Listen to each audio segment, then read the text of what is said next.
কি ভালো ভালো নয়। কারণ সাহাবায়ে কেরামেরা রাসূলকে ডাকতে বলে, ইয়া রাসূলুল্লাহ, ইয়া হাবিবাল্লাহ, আপনি আমাদেরকে বলেন দুনিয়ার বুকে সবচাইতে শান্তিময় জায়গা কোনটা, সবচাইতে শান্তিময় জায়গা কোনটা, যেখানে আমরা শুধু বসে বসে সওয়াব কামাই করব, আমাদের কোনো কষ্ট করার দরকার নেই।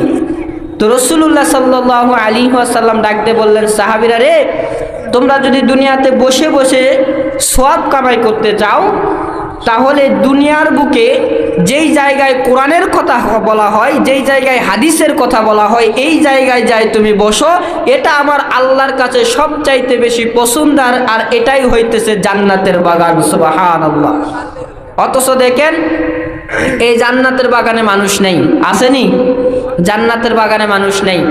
যায় দেখেন গান বাজনা যদি হইতো, এই জায়গার ভেতরে, এই স্থানের ভেতরে যদি গান বাজনা বাজানো হইতো, দূর থেকে নারীদেরকে